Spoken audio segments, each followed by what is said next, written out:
It's Wednesday. Grab your goat, grab a drink, grab some popcorn because it is time for the Witches Movie Coven. Yay! I keep waiting for my live studio audience. I am Patti Negri. I am one of your hosts. We have the beautiful Heather Greene. We have the handsome Richard-Lael Lillard. We have the beautiful and a little bit sniffly Courtney Buckley. We have Jason Mankey in the others and the ethers and the other worlds, and we were hoping he is going to show up. He did a fine job of being me last week, Patti Negri, when I was down way under. I'm going to let everybody introduce ourselves first and save it. So again, I'm Patti Negri. You probably know me from the Witches Movie Coven is here. From, hi, what is the name of my show again? The Witching Hour with Patti Negri. Or my many, many appearances on Ghost Adventures or working with the Ghost Finders. Or my penchant for goats and Barbies. Who are you, Heather Greene? I have a penchant for dolls, similar to you. But besides that, I am an author. I wrote Lights, Camera, Witchcraft about movies with witches in American cinema. There's the cover. Thank you, Courtney. And I am also an acquisitions editor at Llewellyn and a journalist that covers witchcraft and occult topics in the mainstream media. So I do a lot of things, all these things. Richard-Lael. Hello, I am Richard-Lael. I do a lot of things. Richard-Lael is one name, not two. If I were just Richard, I would be. Anyway, I am known as the Gentleman Psychic. I'm here in New Orleans. I am working on a few things that are hush hush. Also, I just did the foreword for Magic at the Crossroads through Llewellyn Publishing. Thank you, Heather Greene. Jason is psychically telling us that he is in the waiting room, but we haven't seen him yet. We are all very psychic, and we got the message. Courtney, how are you? That's me. I'm not great. I am sick, so I don't know how long I'll last here, but you guys may know me as Ghostbait on Scared and Alone. You may see me around Salem doing tours, or, just Disney, because I can't get enough. That's where I was last weekend. Yay, congrats. All right, and he's here. Jason, just introduce yourself. I've somehow psychically beamed into the show. I'm wearing this hat for Heather Greene because I know how much she loves Yule things before Thanksgiving. I write witchcraft books. And like Courtney, I'm also sick. So, woo! Woo! All right, so you got a sick coven tonight. Thank God germs do not go through, or gods, or goddess says that germs do not go through computers. Oh, and we were talking about where we're going. Anybody in the Dallas area, I will be there all weekend doing workshops, seances, private sessions. If you go to Miracles of Joy in Louisville, I'd love to see you. It's a real nice, intimate thing I do twice a year. So join us there. And then I'm going to come home and sleep. So anyway, we are doing the movie She Will today. And before we go there, since we don't know how long Courtney's going to last, Courtney, do you want to give us your movie quote before we go into Richard-Lael's explanation and Heather's explanation? Let me pull it up here. I feel like I only have one, and I feel like it sums up the movie perfectly, so that with no spoilers and no explanation, you can hear the quote from the movie and know exactly what you're getting yourself into. So the quote was, "Charming, scout camp with a touch of Guantanamo." Best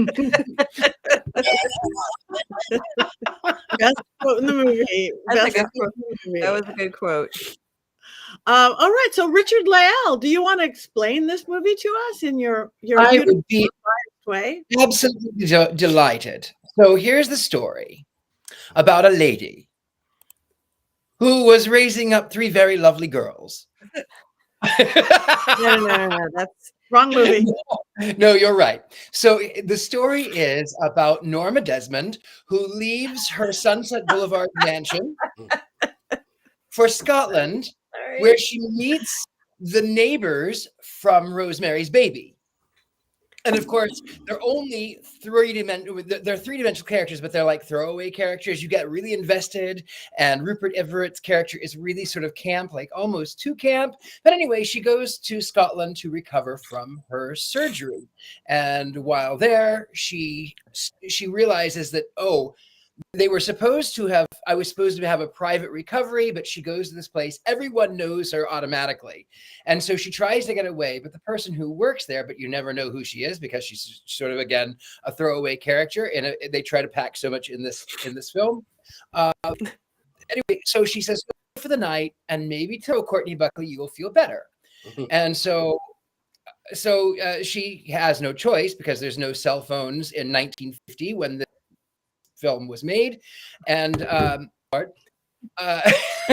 anyway, there's no cell phone. So she realizes that it is a little bit of Courtney's quote, something about Guantanamo Bay, and I can't remember what the other thing was. But she ends up by realizing scout camp with Guantanamo Bay. They realize that Rupert Everett's character is an artist, and he says that the clay in the earth has this sort of magical qualities because of all of the witches who were burned in Salem, Massachusetts. Thank you, Courtney Buckley. All the witches who were burned. I think I'm getting sick. Like, what? All these witches were burned in Scotland. So it goes into the ground, and this woman who has been warned by her nurse, her maid, to not wear prosthetics, she needs to recuperate from her surgery, has denied, and the blood seeps into the water, and then of course she starts having really strange dreams, and then visions of these tortured, burned women who were accused of witchcraft. And so she goes into a trance. She creates this amazing painting. The next thing you know is that she's basically confronted with a character that was the Me Too movement, and he is being knighted. He is about to be knighted. He dates way back to, all years and years ago, and he had apparently been inappropriate with this actress when she was 13. And as he's sitting there, she sort of gets transported into the studio with him. She's in Scotland. He is presumably not, but she gets transported psychically to him, and he sees her, and then all of the dirt starts coming through, and long story short, it's a story about retribution. It's a story about female empowerment, and what's coming to him. You think that she's going to die in the end, but she makes a special friend. The end. See? Silence. And completely understand it. I It's thought so it was accurate. about aging women. Never mind. Heather, You can continue. You go ahead and continue. What did you think it was about? No. I mean, I just saw her. She was a famous actress, and Norma Desmond. having Norma Desmond, yes, and she had a mastectomy, again about her womanhood and the aging thing, and she opened up doing her makeup and talking about masks, and this particular mask was about preservation and going off. I mean, I loved her character and her character study on this, but I'll talk later. I had to watch this on my cell phone, and it's not the movie to watch on your cell phone. No. I thought it was a fever dream, if that helps. I'm that sick. I thought I made up the whole thing because just like Scout Camp and Guantanamo Bay. Yeah. It was confusing. I kept going, well, it's because I can't see anything, but I don't think that was why it was confusing for me. It wasn't. No worm? Is that? It's a leech. What leech? No, I don't know. Heather, what is the plot in this film that we are obviously getting all wrong?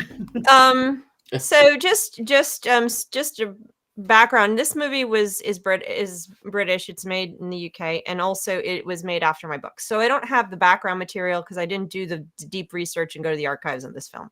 It's written by a woman, or directed by a woman, as you might well guess. What's interesting about this film is if you boil it down, it goes down. The story itself, the actual essence of the narrative is a woman who has been assaulted and oppressed and assaulted, physically assaulted in this case, has turned to witchcraft to empower herself. That's essentially what you have if you boil it down. And that is a canned narrative in witchcraft films that increased over time most prominently after the 90s. You have a little bit of it in The Craft. You have a little bit of it in, you can even say maybe Witches of Eastwick if we're really generous to that movie. You see it in several other films, and then the 2000s more so. If you think about like the movie The Conjurer, not The Conjuring, The Conjurer, a lot of the paranormal witch films have the ghosts come back, and they were wronged, they were raped, they had a kid and the man left, whatever, and they come back to haunt the man and the culture that allowed them to be harmed. They turn to witchcraft for that, whether in death or before. Now we see it even more so after the 2010s. So you're seeing that in the TV show Salem opens up with that immediately. You see it in American Horror Story. We talked about that in several of the episodes, and more. Maleficent, another one. So we're seeing it more and more in this recent last 10 years and it is a reflection of the Me Too movement, and also this fourth wave feminism that we've seen over the past years. And it further ties witchcraft to women's power, which it's always been linked to, but this is again another way to do it. This is a way, and this pretty much is saying, well, women turn to witchcraft to connect with each other, to connect with the land. Another I don't want to say it like that. Another trope for the thing, women are connected to the wilds of the land, which you see here, and it's all connected, bringing them back, connecting them, and empowering them in a world that otherwise is out to oppress and to harm. So that's what you see in this film. And it's definitely a reflection of its time. There's a number of them, especially in this past 5 years, that are very much hitting home with this particular narrative. So that's the main thing I want to say. We have a great cast, a lot of really good actors, and a phenomenal soundtrack. If you just listen to it, one guy wrote it. It just, that's my opinion, of course, but it is a very strong soundtrack. This is not, well, I can talk about that later, but it's not what you expect a mainstream film to be. It is very much has the art house feel to it, and a very much an artistic style film, haunting. So it's a little different, but I'll talk about how I feel about it later on. Someone else can talk. Let's answer Mary Jane's question. She had breast cancer. She had a message. We assumed it wasn't violent. The violence had been a long time ago. She's an older actress. When she was 13. Yep. Yeah. 13 when that bad happened. Presumably the director. And I think that you could argue that the mastectomy was also a violation, because it is, stripping you of something that's you connect to your identity as a woman. So not the same way, but yeah. Well, there's one scene in there's just one little quick scene where it shows her like on a cover of a tabloid, and it says before and after the mastectomy. So especially for a female actress, they're always so sexualized, right? And then she's losing, she thinks she's losing that part of herself, I think. Mm-hmm.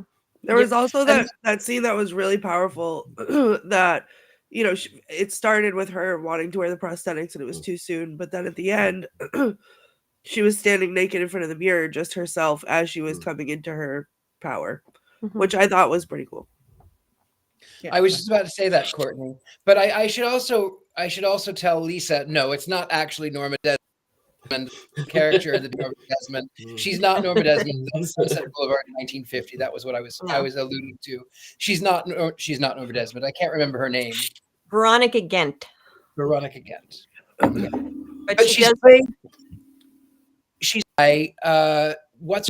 Alice Krige. Alice Krige. Yeah. And she is incomparable. Her acting skills are. She was the one who played the witch. Also, I have to say that she has been scaring me to death since I was 2. And I have a funny story about her, and that is the 1982 televised version Ghost Story. And for those of you who haven't seen it, I'm not going to go into a long detail, but she's this woman who is in the summer place, like she's just staying there for a little while, and she runs into all of these old stars from the, you know, they're the 80s, but they're in their 80s in the 80s. But when they were when they were kids, they ended up by killing this woman accidentally, and then she comes back and haunts them. And I was so terrified. I was 2 years old. I was 2, and I saw this ghost story. But I don't want to. I don't want to die. I don't want to be buried. I don't want to be buried. And my mother said, "Don't worry, honey. If you die now, they kill you first. They take out all your blood." So. So yes, this woman has been scaring me since I was 2 years old, way back in 1982. Wow. She was also the lady in the movie we watched, Gretel and Hansel. And Yeah. she's the board queen. She's the board queen in Star Trek, which if you've ever watched the first true Next Generation movie, she's unsettling in that because she's a creepy board queen, and yet she's still like smoking hot as a creepy board queen. And it gave me a lot of problems when I was in my teenage years. A lot of problems. Probably not over them yet. And this one woman, how much she's affected everybody, you know. Yeah. There's Norma Desmond. Let's just be clear. That's Sunset Boulevard. That is a totally different movie and different actress. That's not the same thing. That's so funny. That's awesome. In the beginning, she was so Sunset Boulevard. In the beginning, She was. Absolutely. I think that, yes, I agree completely. I understood that reference immediately when you said it. I laughed. Like, yep, that's who she And was. you have to admit, too, the people at the retreat were so the neighbors in Rosemary's Baby. Completely. Yes. Yeah. Yes. Except they weren't witches. Well, they weren't witches, but they did witchy things. Like there was that one who was chant, like whatever that was. The They were dancing. New agers. It felt like a battle between witches and New Agers, is what it That's felt what like, I got. right? New I'm with Agers. Patty. Yeah. The New Yeah. Agers. The old religion versus woo, something like that. Yeah. Woo-woo. Mhm. I'm going to agree with Robert there, who says that what our explanation may help a little, but it's still confusing. Yeah. And because it took me a while. And again, I'll gladly go first. Be fairly short. I did watch it at 1:32 in the morning last night on my cell phone because I didn't want to get up. And it's one of those dark, eerie, slow, beautiful scenery movies that you should never, ever, ever, ever watch on your cell phone because it's dark on a big screen. And I really was going, leeches? I couldn't figure it out. Why is there snails everywhere? But even in a tiny cell phone, the mud taking over was pretty cool. And it was peat, right? The peat. And I remember that when I was in Ireland last spring, one of our take-home gifts was a piece of 10,000-year-old peat, and they were saying how much stuff is in it. So that was pretty exciting to me, going, oh yeah, it is magic. I felt it. I saw it. It is peat. So that's what you do. You lay down, you sleep in the peat. The other thing that why I maybe didn't get all the stories of it is I literally just got back from Tasmania. I'm wearing green on green, forest green for this movie. I actually dressed for this movie, but I just got back day before yesterday from a forest, not like that, the Tasmanian version, and a little tiny cabin not near anybody. It was a 12-minute walk, which is a far walk to my personal private cabin. And I was scared the first half of the movie because I just did that. I am so thankful I did not watch that movie before I went to Tasmania. I would have had a completely different experience waiting for the peat to take over, the mud, the moss to take over. So I mean, even on my little screen, it was beautiful. I liked it. I probably should have watched it earlier in the day on a bigger screen to get a little bit more from it, but it's a lovely green. Thank you. Thank you, Lisa. So, but again, it was not, I don't know. I wasn't expecting anything. I never do with our films, but it wasn't what I expected. Okay, I have a grievance that I'd like to file immediately. So when I went, I'd never seen this. I'd never heard of it. And when I went to rent it on Amazon, it I don't know if you can see this, but it says horror comedy. Comedy? Yep, it says it right there. So I thought, okay, like maybe this is one of those movies that I love that's going to be so bad it's hilarious. And no, that's not what happened. No. So you thought this Comedy. was going to be like Your Highness, a horror comedy movie. Yes, exactly, actually. And I feel like there was a lot of things that I did like about it. I think the forest was my favorite character because the scenery was really beautiful. And I really, really actually liked the idea of the history being in the ground, in the peat. And the scene where she paints with the mud or with the peat was like incredible, I thought. But that's about it. Like the rest of it, it's like, I feel like, you know, I've never taken psychedelic drugs and I feel like I have now, so I don't need to try it. Why there was snails fornicating is beyond me. Like it was so trippy and weird and like not in a way that made it enjoyable for me. And I got it. I understood it. My camera is like so out of focus now because I did that. Hold on. Oh, look at my little haunted mansion phone case. Okay, that's better. It was not like trippy in a good way for me. It was confusing. I understood the premise. I understood what was happening. Normally, I'm all for the woman empowerment thing, like that trope I love, but it was just like predictable. I feel like, and it shouldn't have been because it was so beautiful and so dark and so eerie that I feel like they could have gone someplace different with it. And they had a good concept, and then to me it fell flat. I don't know what I expected, but it certainly didn't meet any of my expectations.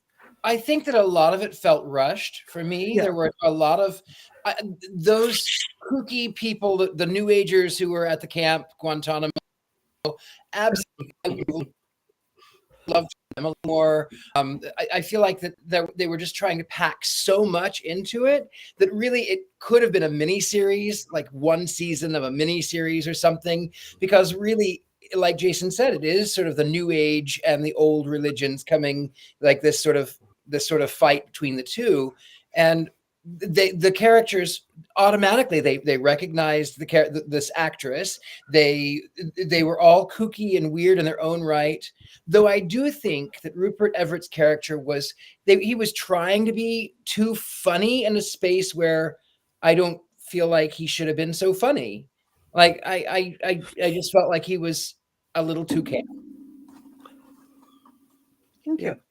Character wise, I wanted to know more. Like the nurse, she was always there being the nurse, and then like the rape scene came out of. I mean, I get it, and the ground took her over, but it was a little confusing. See, and I saw that scene coming from the minute she put the mushrooms in her mouth. Like it was just, you know what I mean? Like, and it's the beginning was so slow.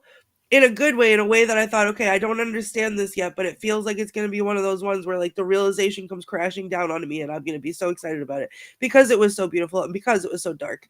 And I feel like it got to a point where I think it was the painting scene. And then I was like, okay, I'm intrigued. Here we go.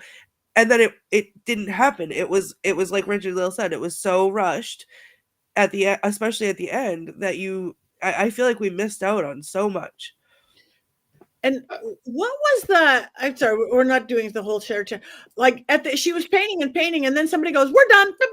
What was that to show that they didn't really care about what they were doing, the art of the place? Because, like, okay, you're being artist now. We're done. It's 2:00. So that was Joel's schedule. I feel like I watched an entirely different movie from some of you. I feel like I'm usually like the least perceptive movie watcher in the world. There's my girl. And then I felt like I got this. I mean, there's the witches who were burned on that ground and they become a part of the ground. And because she is oppressed, the actress, the witches reach out from 200 years ago and they form a bond so that she can be empowered and she can get the revenge on the person who really stole a part of her life. I thought it was great. I love that idea of witches from hundreds of years ago embracing witches of today, or people who are going to be witches by the time the movie is over. And there's something in the movie about like they used to mine charcoal there in that ground.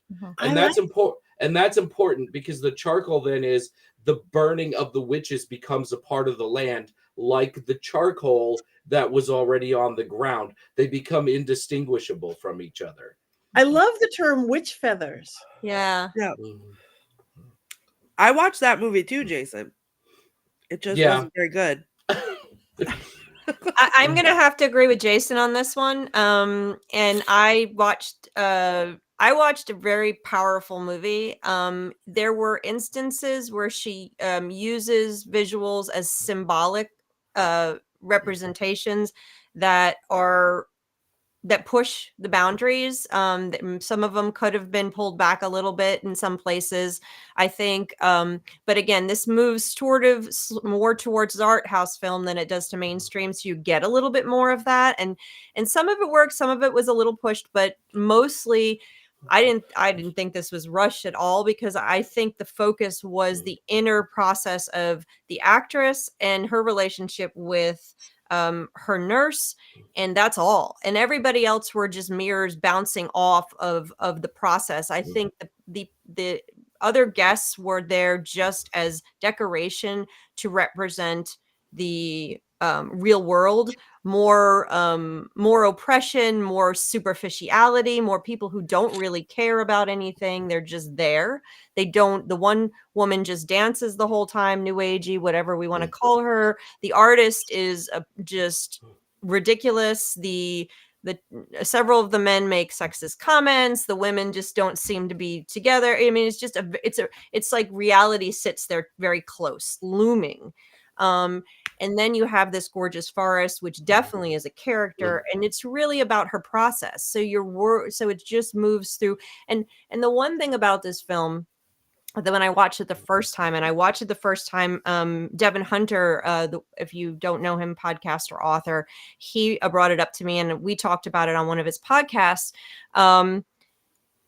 is that it reminds me of the work I did in feminist film theory and feminist studies. It really reflects something that's very different. And I don't want to gender things that don't mean to be gendered, but this movie is not told in a linear fashion. There is a linear, it's not told with words and dialogue in a typical linear fashion, this story. We do have a linear story. We have a little bit of one, of course, but this movie is told with sound and memory and feeling and imagery.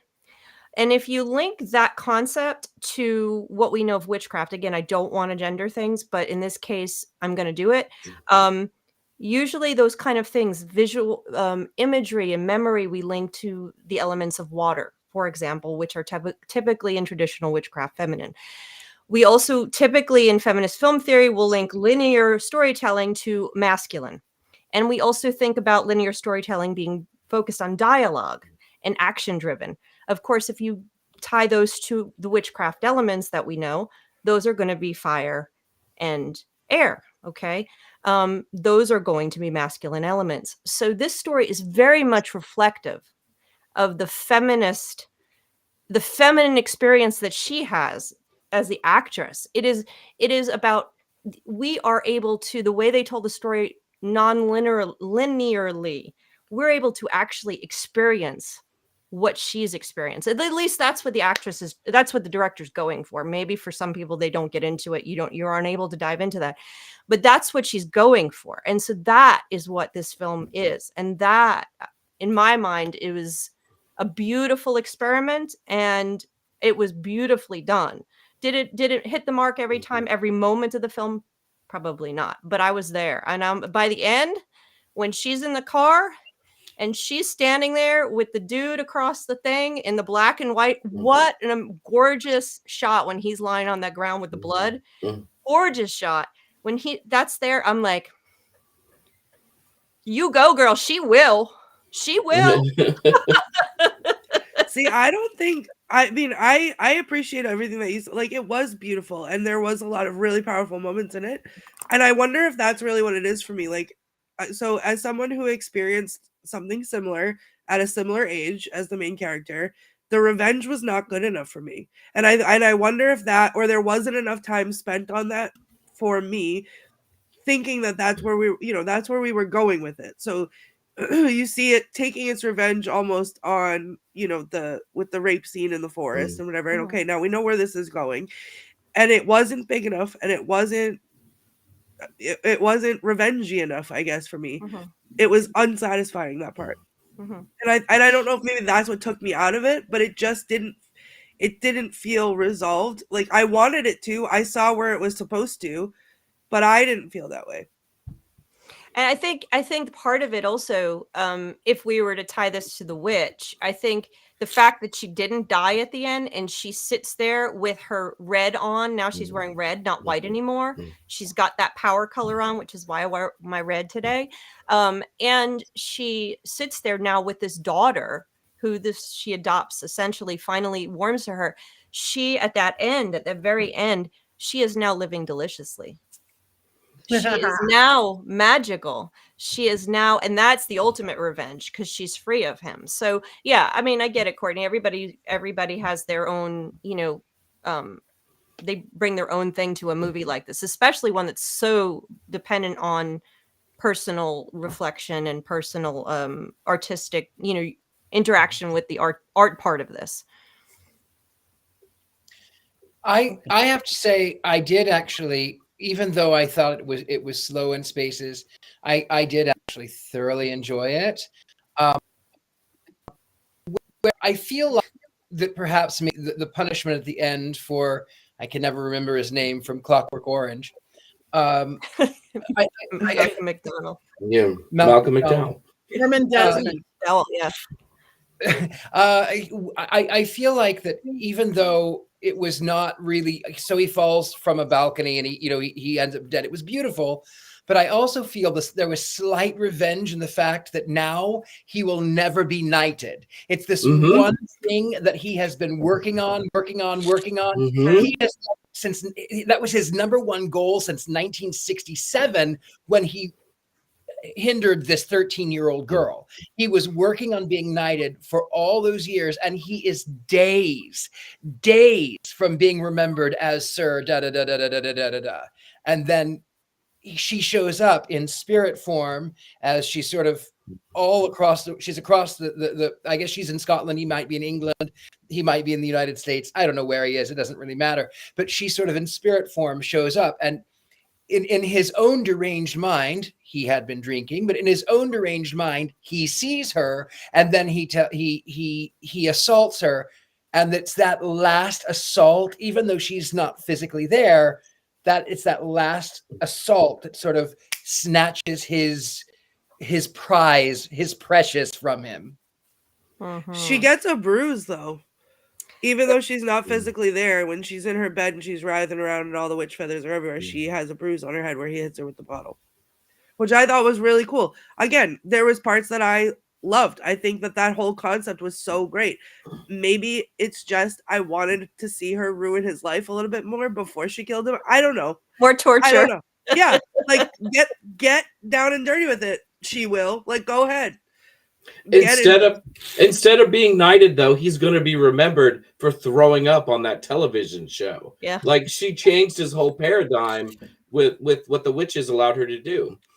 And not only throwing up on the television show. Sorry, go ahead. Sorry.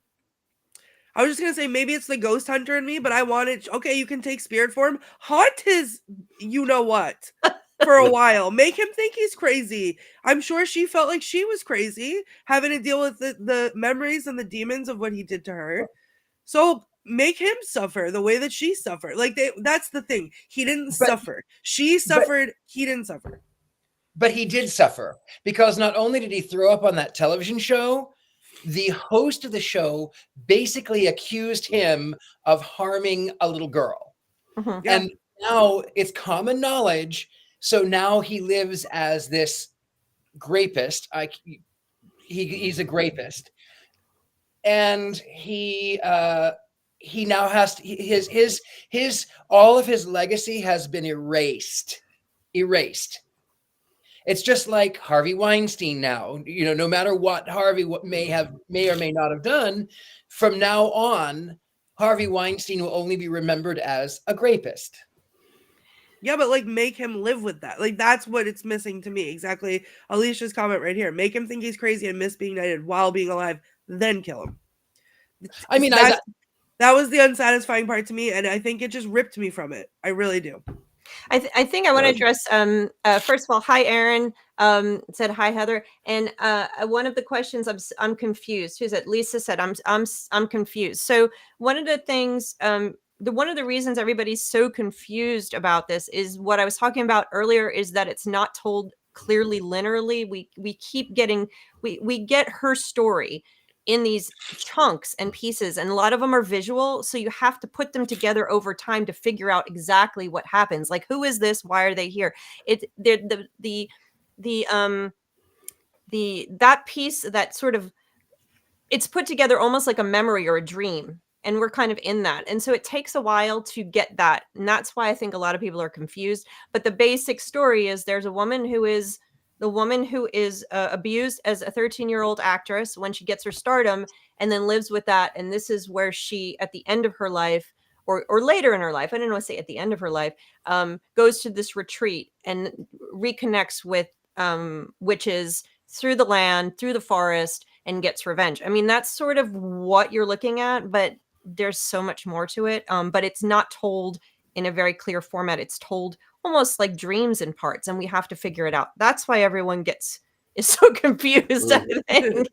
But I think it was you, Jason, that said it, that connection, the connection to the forest and to the wild, and I have a whole section in my book about this, is something that's very much a part of the witch's legacy. I mean, dating back hundreds of years. In a lot of cases, the wild is seen as the place of the devil, like we saw in The Witch. It's the evil place. It's the place you don't want to go to, because that's where the magic is. That's where the unknown is. It's not controlled. It's not ordered. In a lot of movies, we see that as dangerous. Horror movies especially. In this case, it's dangerous, but it's actually comfort. That's where you get saved, which we see that as an interesting part of The Witch as well. It's dangerous, but then she goes into it, and there's the witch. So I think that in this case, you see a different aspect of this wild, and a lot of the imagery she puts up, the spider and all these bizarre natural images, are supposed to increase that tension and also show that nature and the connection to it, which is gorgeous. It's new and fresh. So beautiful. And I don't want anybody to think because I was confused at times I didn't love it. I absolutely loved it, even on my small screen. I loved confused. I loved the fear that I took it to pointed to something in my life. And to your point, Heather, when you were saying what they always say, the forest is people make it evil. To me, whatever the they are, anything that's powerful, they like to tell us is evil. Because it's powerful. It could be evil. It could be uncontrollable. It's doable. Even from superstition, like the number 13, breaking a mirror, walking under a ladder. These are all things that are powerful. You can make them what you do. It's energy behind it. And the same with the forest more than anything. Mm-hmm. Yeah, it's an untamed space. It's uncontrollable. So it's scary. So it's bad. It's evil. I will say, for all of the things that I've said thus far, I loved watching her get comfortable with the forest. Like, I loved the process of her brushing her fingers along the branches, because that's what I do when I'm outside. I touch everything. And so that felt very familiar to me in a way that was comforting. So I really liked watching her open up and be able to do that.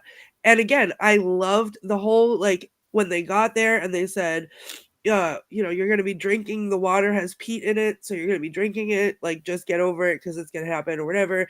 And then the mud gets tracked in the house and all this stuff. And like the realization of the ashes of the burned witches being in the land, and like the land remembers, and that was extremely powerful. And I think like that is such a cool concept. And I just would have liked to see something I would have liked that concept just done a little bit differently. I agree. And also, not only does the land remember, Pepperidge Farms remembers.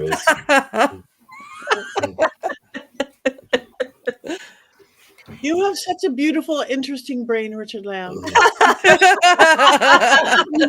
synapses. Well, you know what? It's so funny for someone who does not really follow pop culture. I know an awful lot about pop culture. You do way Way more back here in 1890, I know so much about 21st century pop culture. That's so funny.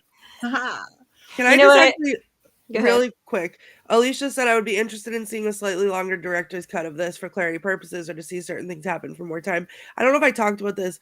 Actually, Alicia and I went because we love Midsummer. I love Midsummer, and I saw that it was playing in the theater, and I had never gotten to see it in the theater, so I went and saw it, and it was actually the director's cut. So it was like, I don't know, 30 minutes longer or something like that, and it was like watching an entirely different movie, and it was even better, which is impossible, but even better than the original. I have to say, I agree. Like, that's the only way that I would watch this movie again, if I got to see a director's cut of it, because I feel like that might be different in a good way.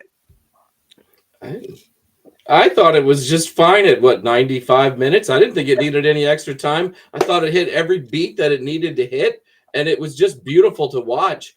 I could just watch this again just to look at the visuals of the whole thing. And It looked like and the music was great too. I noticed that while I was watching. It looked and sounded like nothing we have ever done on this show before. And I know it. Yeah. I loved it, and I need to see it on a bigger screen. But the spirits are telling us that we need to hear the Mankey movie minute. Oh no. So I will admit that I wrote this under duress today while screaming at my computer. And I also don't have Jason announcer voice like I would prefer. So we're gonna try. Though, before I do it though, there was a couple of quotes I thought Courtney missed that were funny. What do they call that haircut? Anarchist with a day job. Oh, yeah. That was really funny. That was good. Yeah. There's the comedy that Yeah. that Amazon picked up on. Oh, missed it. Sorry. A millennia of patriarchy dictate what we see. I thought that was a brilliant line, Yes. Yeah. Yeah. And then of course I hate children. Was the line. All right, here we go. Here's the minute. She will get revenge. She will play in the mud with charcoal. She will be mean to her nurse, and then she will be nice to her nurse. She will have solitude. She will connect with the witches of the past. Come to the dark and spooky Scottish Highlands and connect with a power that is hundreds of years old. Less a horror movie, but more a meditation on the long overdue Me Too movement and one woman reconciling her present to her stolen past. Enjoy the rare movie where the main protagonist is a woman over the age of 50 who is seriously badass. Finally, the good ones win and step into their power. She will get her revenge, but you will be entertained. Ooh, That was a good one. good one. That was accurate. That was accurate. I wrote that while we were all doing our introduction. So Oh there my you God. go. No wonder you had that face on. I did. I wasn't paying attention face. Oh yeah. I was struggling today. I'm sorry. No, you're writing. You're writing. That's all good. So I guess what we need to do now, before introductions, before anything, we need to vote on this film. She will. So again, we want everybody out there. We know a lot of you watch this movie. Wands up, wands down.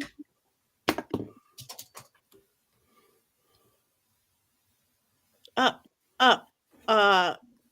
Halfway for Courtney, 4/5 for Richard-Lael. All right. Well, the ups win. Let's see you guys out there. This is pure talent. Wands up. A thumbs up. I guess that's wands up. Wands neutral for concept of pretty. Okay, that's good. Anybody else? Oh, there's more of you out there. I know it. Robert, have you voted yet? Did we lose him? He fell asleep. Oh, he's there. Okay. Wands neutral. Oh, I see you, Robert. Robert, I see you're you, hurting me. I know. Yeah. Neutral. Okay, there we go.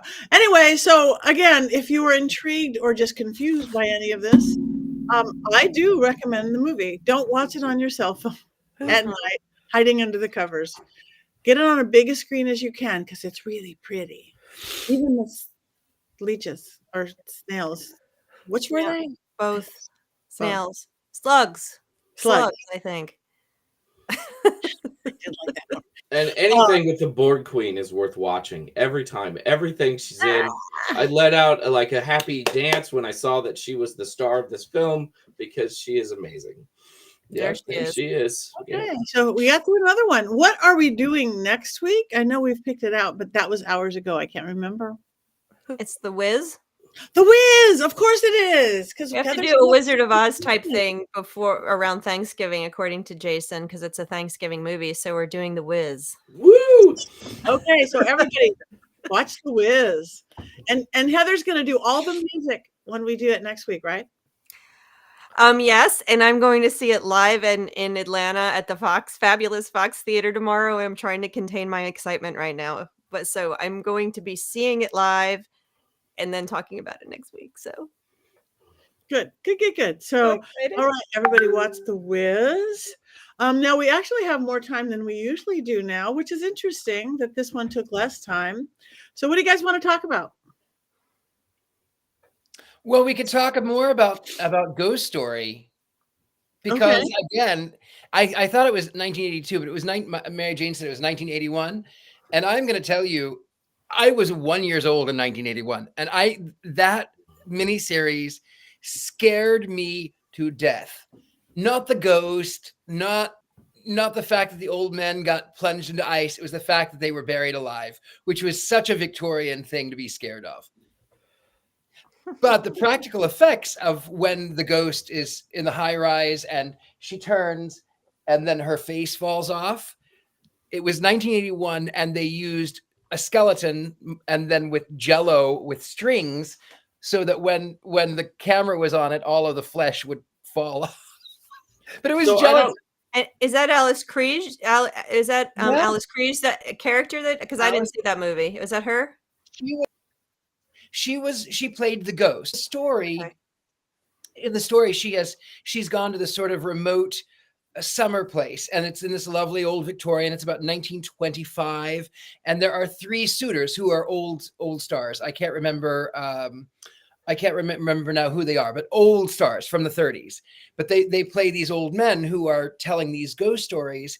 And then it cuts back to 1925 when they were children, when young boys, and they were all after this one girl.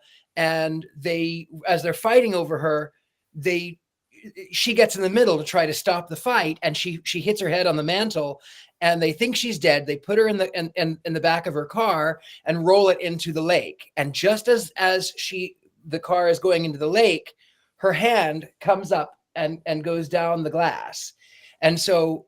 Years later, these old men are gathering and they're telling ghost stories. They gather every year, they tell ghost stories.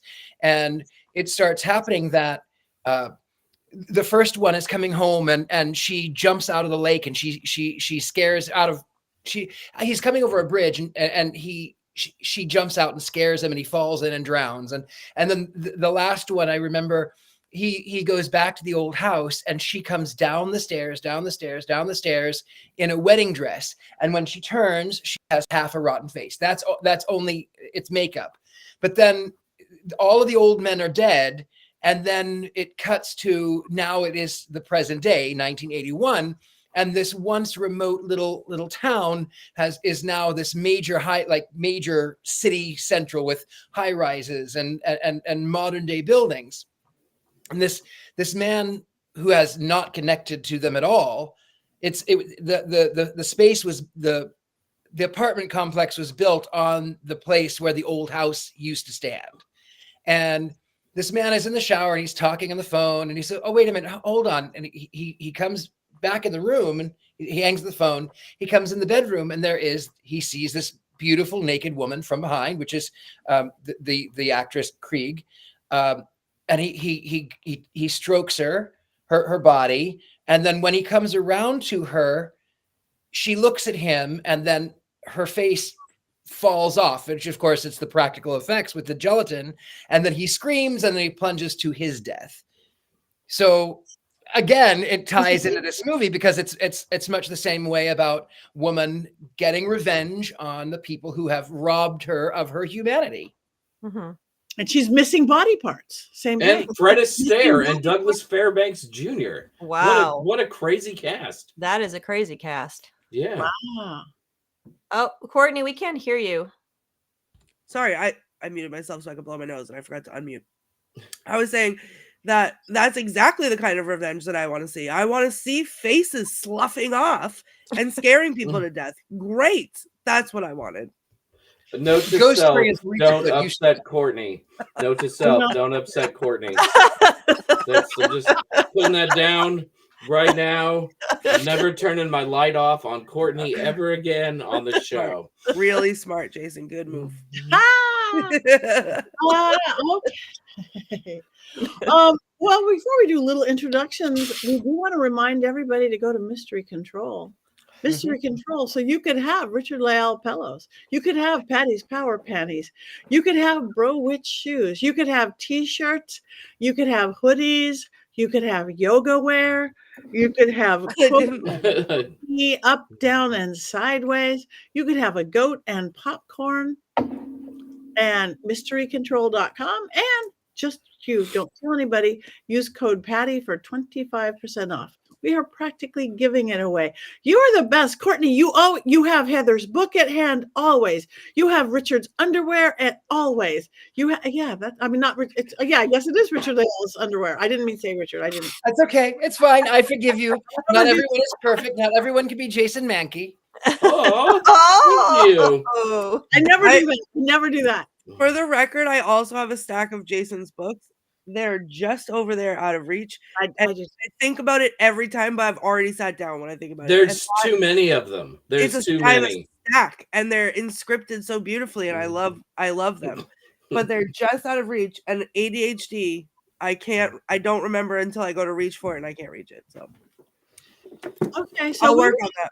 So let's talk about, again, anything everybody has coming up. We also, even though we're going to see each other before Thanksgiving, does anybody have any good Thanksgiving or People Day or whatever we're calling it now? I do, and it's very fitting. My Thanksgiving tradition was actually, I agree with Jason that Wizard of Oz is a Thanksgiving movie, because my very best Thanksgiving, the only one I ever remember liked from when I was a kid, was when my mom surprised us and took us to see Wizard of Oz at the theater after dinner. And I love a cinematic adventure. So my son and I, when this happened, when we became our own little family, decided neither one of us likes Thanksgiving dinner. We don't like the obligation of having to sit through a Thanksgiving dinner. So we nixed the Thanksgiving dinner altogether, and our tradition is to go to the movies. And this year, very exciting, it's his first year of watching rated R horror movies, and coming out just in time for Thanksgiving is Thanksgiving, a slasher movie. So we will be going to see that. That's hysterical. Thanksgiving is my favorite holiday, so I'll be cooking a giant meal for my friends. I think we have 4 people coming over, so it'll be 6 of us. Very, very excited. I've already started doing my pre-prep, and I brought up my Christmas dinosaur today and put him on the porch. His name is Reggie, and my Christmas llama, her name is Sparkles. So they're there. I'm ready. I was getting a holiday envy from you guys on our little chat room, all you guys with your holiday decorations. I just took down my skeleton from Halloween like yesterday. Well, I'm going to say too, though, that I have all of my Christmas decorations up, which are none because I do not celebrate Xmas. And I don't put mine up until the weekend after Thanksgiving. I refuse. I like this nice quiet period, and we just finished our Samhain and took down all of that. We like to leave the gourds, the decorative gourds out and all of that, and let that have its time. Sorry, Jason. The gourds are still up at my house. That's fine. They do not come down until after Thanksgiving. We will fight this until we but die. The lights are outside. The lights are up. Nope, the lights not yet. Are up. It's not happening. I'm going to blow the lid off of both of you. My Christmas tree is still up from last year. Well, that's a whole nother issue. A little And my great skeleton stays out year round as well. My 'cause it's always skeletons snowing around. often do. I took them down for filming, but I am with you, Heather. It is an orange and brown holiday until Thanksgiving, and then it is a red and green holiday. Then it's Whatever you call it. all bets are off, and I start singing Christmas carols, and I drive everyone crazy. But until then, we're quiet. Now we also cook a big dinner with the family, immediate family. And we also started a new tradition where we have poetry. We have a poetry reading event at the table where everybody either has to write one or bring one, and everybody reads a poem. Whether you write it and I usually write mine. And we read that. It has to be about family or Thanksgiving or something related to the holiday. And so that was really fun. We had to get my dad to stop because he got the mic and was hogging it up. And he read about 3 or 4 poems, some more politically oriented. And so we're like, okay, moving on, next one. but everybody, it was super fun and everybody got a chance. And it was a lovely way to kind of spend the time together. So that's what we do. I would love Heather Greene to read a poem for your Thanksgiving, and I will start it now. I once knew a man from Nantucket. And the family is sure to love it. I think we should all prepare poems for Heather for I next love week. that. Okay. Yeah, I think One that should poem? be special show with poems for Heather. Thanksgiving poems. We once had a competition in my family. My mother didn't want us to give her anything for Christmas. She wanted us to write a poem. And so she was expecting things filled with love. And what she got instead was my brother wrote an acrostic poem comparing her to various world leaders who were not very nice. And then I wrote a poem to the tune of 'Twas the Night Before Christmas about her horrible dog who was awful. And I used a lot of swear words. So at the end, one of us was supposed to win a gift card, and that was going to be the whole thing. And she almost couldn't give it out because she was so mad that we didn't do what she thought she was going to do. So if you guys are all nice and like the Wiz next week and give it wands up, I will read my poem. I will read a Thanksgiving poem to you that I wrote. Okay. Oh, it's a deal. Or at least be gentle on it. Be gentle on it. All right. We only have a couple minutes left. We sort of did intros already, but again, if you're in the Dallas area, come see me at Miracles of Joy this weekend. In December, I'm going to be back in Texas at the Old Park Hotel doing a very spooky holiday ghost hunt with Natalie, my partner in Paraflex. And then I'm home for the month. Yay. Anybody else have anything anybody wants to come see them at? I'm ready for my close-up, Mr. DeMille. Norma. So, all right. Mystery Control. You guys like us, follow us on social media. We don't know why, but it is an important thing. So Facebook, Instagram, whatever things we do, follow us both as Witches Movie Coven and Mystery Control, what we wear, and each of us individually by our name or something dang close to it.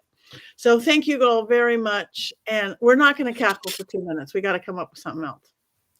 I was just going to say earlier, if you don't put your Christmas lights up early, there are no Thanksgiving lights. Nobody puts brown lights up. So, I mean, what else do you do, right? No, nothing. Yeah. look at this.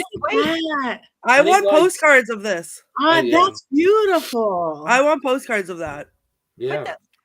Put that back up. Put it back. Yeah, Put that back up. There we go. Look at that Look Black at Phillip. him. What do you look at my Black Phillip? He likes that. He's so He's handsome and evil. He is. I love That's him. the happiest Black Phillip I've ever seen. Mm-hmm. I love well, him a even lot. the Grinch can have a heart that grows 3 sizes in one day. All right. Okay, we are getting close to it. Not quite yet, though. Anybody else? Anything come up? You guys? Holidays? Go. I celebrated Christmas a little bit early because I was at Disney last weekend for Mickey's very merry Christmas party. You're welcome. And we saw some pictures, and you look like you're an 8-year-old on crack. Yes, that's an entirely accurate way to describe me on Disney. I did become an annual pass holder, so if anyone can come up with an excuse for me to go back to Disney anytime soon, I'm on the lookout. I'm watching those plane fares like a hawk because I'm ready to go at a moment's notice. My park bag's still packed, ready to go. I love it. All right. So Disney, witches, covens, forests, We covered it all. Counting Board the queens. Okay, we are there. We are there. We're there. The ones up. We got the ones neutral. We got the goats. We have something to drink, but mine's gone. So it's time for me to go teach a class. So on that note, everybody join us. 1, 2, 3.